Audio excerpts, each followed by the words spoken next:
you so much, Nico, for the very warm welcome. It's great to be here. Great to be back in my hometown in Berlin. And speaking about Berlin, I was recently given in the streets of Berlin, which is full of creativity, which is full of artists. I was giving this box of matches when sitting in a coffee shop outside in Berlin, and there was an artist coming by distributing these boxes with different quotes on it. And there's one quote which says, "Success consists of going from failure to failure without losing enthusiasm." And on the flip side, it says, "Love is shit," but I come to that later. And then I had that in front of me for quite a while and looked at it and thought about it, and thought about success and failure, and what does it mean? And isn't that really very relative? And I reflected also on the last more than 20 years that I've been building businesses now, starting in the early 2000s, which were very difficult for tech, passing through 2008, which was incredibly difficult based on the financial crisis, and also over the last, I think, 2 years or so, we have another, what other people refer to, a market correction. So we have been going back and forth, right and left, from Asia to Africa, to the Middle East, to Europe, to Latin America, to the US, with all kinds of different businesses. And we even started a quick commerce business just 2 years ago, in the midst of the biggest peak and the highest peak that the venture scene has seen, and passing through one of the biggest lows that this venture capital scene has experienced. And we've always tried to find a way to navigate, but still I asked myself the question, what is success and what is failure? Isn't success and failure the same thing, but just looked at it at different times and from different stakeholders' perspective? Success in 2021 was very different to what is defined success in 2022. Just 1 year later, the success criteria have changed. What was a success in 2021 was considered a failure in 2022. In 2021, success was determined by size, by growth, by customers, by exposure, by adoption. Now success is purely and only being defined not by the degree of innovation, but by the degree of profitability, that as more as you force it, actually hinders and limits profitability. Was WeWork a success or a failure? Was it a success or failure that Adam Neumann got more than $1 billion in payout? Was it a success or failure for Softbank? Was it a success for the office industry because WeWork set a new standard of how we should be working together? It's all relative. A company that has generated billions in revenue in 2021 and was considered a market leader and a very big success story is nowadays worth less than a small company that is generating hundred thousands of profit. So it's very relative. And then I looked into and I thought a little bit about what is the part of success that we can influence ourselves that is not subjective, that is not subjective to media statements, that is not subjective to investor sentiments, that is not subjective to what others are doing without us being able to influence it. And I always thought, because we have been working together and I had the big opportunity and the luck and the fortunate opportunity to keep on working together pretty much with the same group of people for now 20 years. And I considered for myself and for ourselves, it's a success if we work together. It's a success if you are being given the opportunity to work with your friends, to create relationships, to create human connections. And it's a success if you can continue that. Other people refer to it as survival. I refer to it as a continuation. It's a success if you're working together with great people that complement you emotionally, psychologically, with different mindsets, with different opinions in the most diverse way, and to be able to continue working together with them. That is a success. It's also a success if you keep on reminding yourself what is the actual vision. And I still stick to what we have said 2 years ago, when we started, indeed, and I keep on emphasizing that, a quick commerce company. Sometimes I defend myself and say, well, no, it's an e-commerce company. It's the next Amazon. But yes, it is a quick commerce company. It is a different iteration of what Gorillas, Getir, and other companies have built, but we brought that into markets where we think the product adoption can be better and faster. And we still believe in it. We still believe that commerce can be done more efficiently, faster, cheaper, and more convenient. Why not being faster, cheaper, and more convenient? People like it. Customers like it. But customers keep on coming back. So success for us means we can continue working together with our team of people that we like, with our friends. And success means to keep on reminding us on our vision that a more convenient, cheaper, faster user experience is possible. Hopefully creating something that is also more sustainable than the existing retail world, which is still like incredibly unsustainable, economically and ecologically. But you still have to generate some kind of like a safety net, because if you don't create a safety net, you can't continue working together with your team. You can have as much illusions as you want about like, no, I want to work together with my friends, with my team, with those that I like, and I have a great vision. But if you don't create the safety net that allows you to continue and thrive through all kind of turbulence, then it's incredibly difficult. And we have iterated on that a lot. We've tried a lot. We started 20 years ago building the jumper business. Those of you being a little bit, not older, but like having experienced the early 2000s still remember the Crazy Frog and like other ringtones. So we started with a jumper business. We built food delivery companies. We built payment companies. Now we're building grocery delivery companies. I've been working for Softbank as well. So we iterated a lot in more than 50 countries of the world. And we found at least like a few parameters of what we consider to be that safety net. It's parameters of a safety net. It's not a book yet.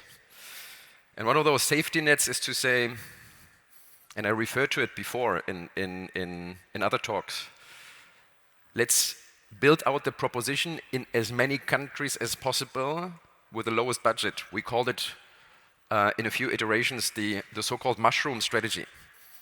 Right? You plant the mushroom in many different countries of the world. And mushrooms not being making reference to the previous talk. Yeah, you can also like consider that like a psychedelic impact, but mushroom more in terms of like planting the seeds in different countries and allowing you and setting up a mechanism to fail fast, back to failure. Optimizing not for success, but optimizing for detecting and finding failure. So what we've done for food delivery companies, payment companies, and also in our recent company is to say we have a conviction, we have a team, we have a platform. We built the team and the platform and the conviction in a way that we are able to at least test the waters in different countries of the world, and sometimes in very, very, very different countries. Food delivery we have tested from Azerbaijan to Uruguay, to Canada, to China, to Australia, to Somalia, to Kenya. So in very, very complementary and very different cultural environments. And then you can see where do you grow fastest? Where's the customer adoption biggest? Because any research in the world only allows you to get to certain theoretical understanding of how things work. So more than creating a setup, a team, and an ecosystem that allows you to succeed fast, we rather build an ecosystem, a platform, a scorecard, an understanding, a team culture that allows us to fail fast, to understand what's going wrong. And in our management meetings that we conduct on a weekly basis, we look into celebrating failures, then celebrating successes, pointing out the failures and the mistakes that we have done. And this type of mushroom strategy of like broadening and going into many countries as possible is very exhausting. If you launch in 40 different countries within a short period of time. Now with our latest business, we've only launched in like 10 different countries, but still allows you to understand failure, objective failure, not subjective failure. It also allows you to raise capital against a very broad vision. You raise against a broad vision and then you tailor down to the country and the channel that works best. Same with your investors. We try to get as many investors, not as much money as possible, but as many investors as possible, right from the start. We started the latest quick commerce business, JOKR, our recent company, with more than 40 different institutional investors. Yes, it's a big effort. It's a headache to work with 40 different institutional investors. You don't get like incredibly huge amount of money from each of them, but they're all very complementary. because you get early stage investors, late stage investors, you get more diligent investors and less diligent investors. You get the crazy ones and the not so crazy ones. You get the ones that are active in Latin America, in Asia, in Europe. You get the ones focused on retail, AI, blockchain, and other things, and you try to build a cap table that allows you to have a mushroom strategy towards your investors as well. Because not everyone will be able to support you throughout the journey. And also recently, we've looked into being in the segment that is most challenged, quick commerce. I keep on emphasizing that, quick commerce. Quick commerce has become an analogy for evil because of many other things that happened. To look into how are we able to get capitalized, how are we able to continue our journey, how are we able to thrive. And it's by looking into how can we become relevant to those that are working with us. How can we still unlock capital and financing in the most challenging sector throughout the most challenging times that we're experiencing at this point of time. So we successfully completed even a new financing round recently with a strategic investor, which is our biggest and most important supplier, the biggest brand that we're working with because they have an interest to work with us. We're winning new investors that are especially particular about the macro trends in those markets that we have now pivoted towards too, which is the Brazilian market where the mushroom was growing fastest and biggest and most profitable. And we're able to work with those investors that we're telling, well, if you keep on investing in us, you leverage yourself, you avoid failure, and you get on top of the chain to make sure that you can be successful. But all of that, again, only works, and that it has been the biggest lesson for us throughout the last 20 years, if you're building incredibly strong relationships. Investing in different times and company building in difficult times or in better times only works if you keep strong human connections, strong human relationships with your team, with the suppliers that you have, with the investors that you have. And irrationality has been something that was embraced throughout like 2020, 2021, and people made irrational investment decisions. People still make irrational investment decisions. And hence it's even more important nowadays, more than ever before, that we build those relationships. Relationships with customers, with the team, with the investors, and everyone that is out there. And hence I'm looking at the clock here as well. We only have like 30 seconds left. And that's a little bit, even though it's in a cheesy way, right? But the flip side of that matches box, which says love is shit. On the one hand side, is success failure or is failure success? I think it's two words for the same thing. Failure is success or success is failure. It needs to be both in order to thrive, in order to generate a continuation. And nothing of that works. And thank you for having me, Nico, without the love and appreciation to people. Yeah. Thank you so much. Thank you so much, Ralf. Thanks, man. Two quick questions, maybe three. One sort of macro, like if you were a founder now, starting out, or maybe looking to start your next company, but you're quite mobile, which markets, I mean, you've seen really and done business in all the markets. What do you think should be one or two markets and regions that you are very excited about? So we are personally convinced, and as you know, we've built quick commerce companies, food delivery companies, payment companies, and we have built companies that other people build as well. Mm-hmm. Always with the understanding and with the conviction that you can still do better. So we still believe that innovation and success is driven by operational excellence, by how you do things. And I think like wherever in the world, be it in Germany, be it in the US, be it in the emerging markets, there's still so much opportunity to do things better.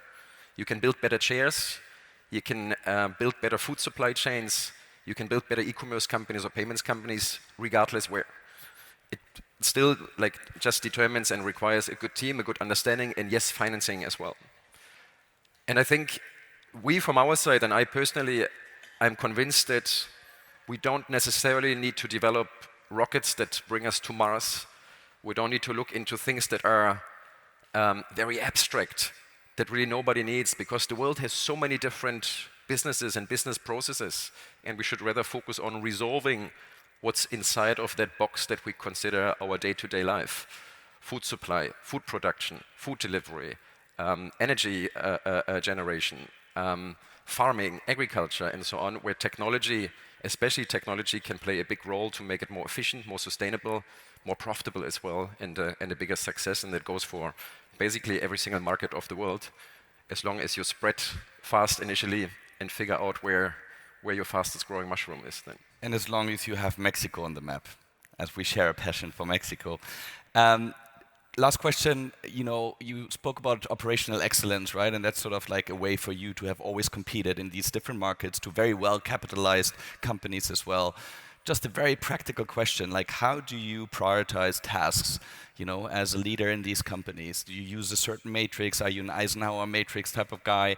What type of tools do you use? How do you get stuff done? We are pretty much trying to do much more than we can actually accomplish and fulfill. And I think there's no tool, there's no system, there's no software.